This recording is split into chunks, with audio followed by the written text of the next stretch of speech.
But many of us that have been doing it for years are going to come out of it and go back into traditional work, back to a W-2 as a positive during that interview. I had to learn how to do 1099 work, and I did it all by myself. Many of us for many years now have been hopping into our vehicles, using DoorDash, Uber, Instacart full-time to earn a living, and are afraid to go back to a W-2 because you don't know how to fill out that resume, that application, to let that job know, the potential employer, what you've been doing for the last several years.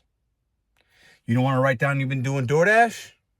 You think that they're going to look at you like you're crazy?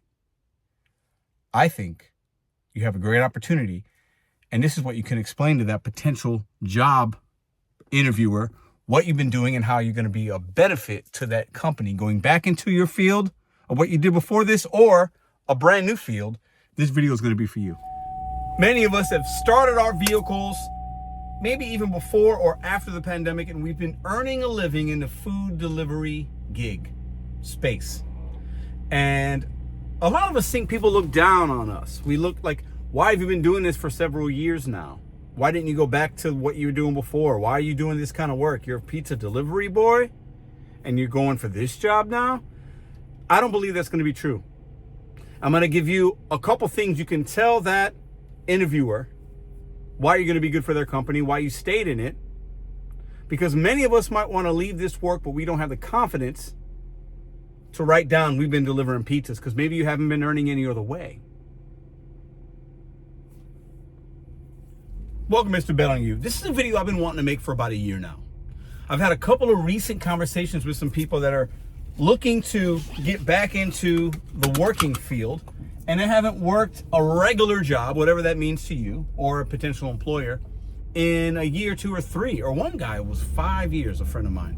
He's been doing 1099 food delivery, gig economy work for 5 years, and he's not sure what he wants to put in there for that employment time. Like he's gonna say, he's thinking, well, what have you been doing the last 5 years? Is that interviewer is gonna ask him. What have you been doing for the last year? Why don't you have a job since 2021, 2022, 2023? That's a red flag for some employers. I've interviewed hundreds of people in my life, and when there's a gap of employment and a time that you can't be called for, like, what are they hiding?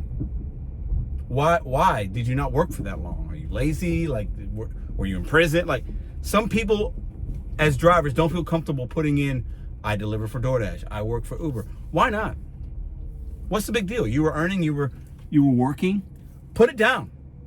And I want you to tell them these couple of things as to why you stayed, but then more importantly, what you learned in doing this kind of work for yourself as a 1099 independent contractor. All right, so one thing I want you to remember, one thing that you could really use in this interview or use as a way of confidence is, listen, you've been having to control your own time.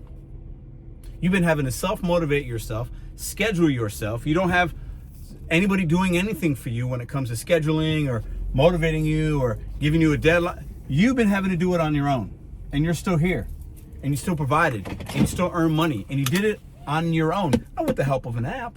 That is really easy, and a lot of work that you're putting down on an application or your potential interviewers asking you, what have you been doing? You've been working for yourself. You've been learning how to do your taxes, how to budget your money, how to self-motivate, how to learn your marketplace, how to learn the app, how to earn the most that you can, how to deal with the general public, how to learn the in and outs of these new apps because they change, like W-2 policy changes in the gig economy. It's easy work, but if you were able to stay in it that long, especially you full-timers, you've learned some skills that you cannot get in other W-2s. Time management, money management, people skills,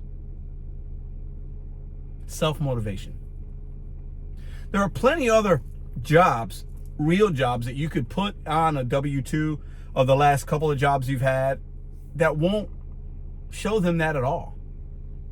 Because you had somebody else telling you what to do, writing policy, giving you a schedule. You had to do all that on your own. Be proud of that. This video is for you, because I know enough of you, because I've had several conversations, and they've been recently, and I had some even a year or so when I wanted to make this video. They were like, I don't know what to put on this resume. I don't know what to put on this job application. What am I supposed to say? I've been delivering for DoorDash? And they like chuckle about it. Yeah. And tell them exactly what I just said. This is what I've learned while doing it. This is why I stayed in it. It's not for me anymore, for reasons you should mention or maybe not. And I want to get back into my expert field, what I have my degree in. I want to try something new because in doing this work, I learned this kind of stuff. So I think it translates into this job. Use it as a positive. Don't look at it as a negative. This work is easy. Let's not kid ourselves here. And maybe you don't even need to put it down necessarily. But if you don't, and they ask you, what have you been doing the last year? What have you been doing the last 4 years? Tell them. Well, I've been in the gig economy. I've been a courier, an independent contractor. Put that down. If they continue to ask, well, I work for DoorDash, Uber. I did Instacart. I learned my market. I was able to earn more year over year. Or you honestly say, hey, I was able to earn, and then they change a lot. I've been earning less. And I'm back in the W-2 realm right now, looking for better opportunities for me and my family. Be honest. Don't hide and shy away or lie about what you've been doing. And don't try to get a job in fear that they're going to look at you like you've been doing lesser than work. Explain why you've been doing it. And tell them why you're going into the new work field or the work field you were in before. Maybe you're going to go back into the service industry. A lot of people that have been doing DoorDash started because the restaurant they were working at closed down. They got furloughed. They got laid off. Whatever reason. And then they came to a lot of service industry people, managers, bartenders, waiters, waitresses, whatever, right? People that were doing side hustle, little gigs on the side came to this kind of work because they had an automobile, whatever. And they're going to go back to what they knew before, the service industry. You've stayed in the service industry. Put down what you were doing. Let them know what you learned from it. A potential interviewee is going to appreciate the honesty, the candor. They're going to appreciate that you were still working, that you were doing something. Now you're just trying to find something else to do, something different.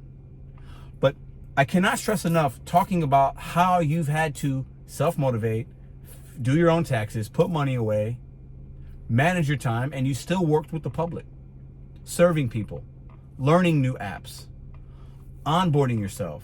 You were still watching maybe training videos, getting certified, depending on where you live, for food handler or this or that. You still had to do certain things you would do at a W-2, but you did them independently and for yourself.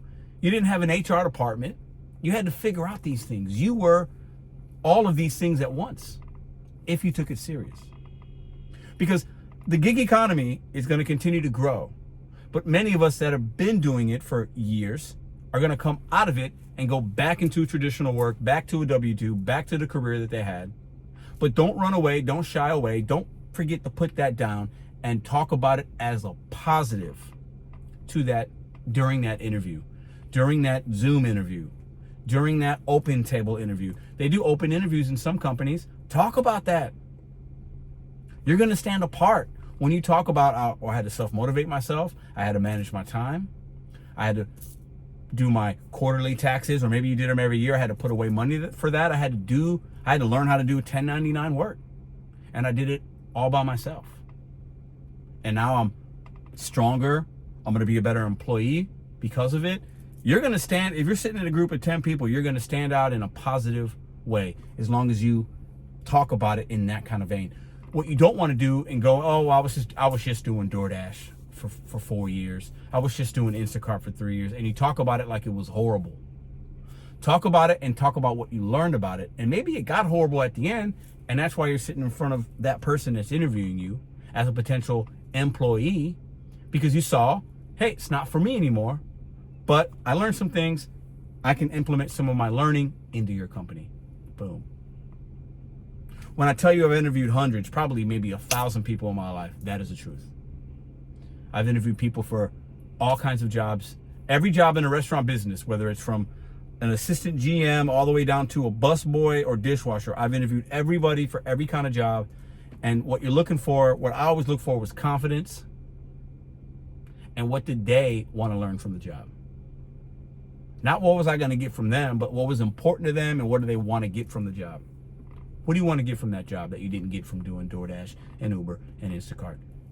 Candor, positivity, confidence, look them in the eyes, put that on the resume, put it on the application, use it to your benefit. It does not have to be a deterrent. It does not have to be something you don't talk about. Lean into it. Don't run away from it. I hope this video was helpful for you. For everybody that's leaving the gig economy and trying to get into that W-2 traditional work, trying something else, I hope this was helpful. Have a great rest of your Sunday.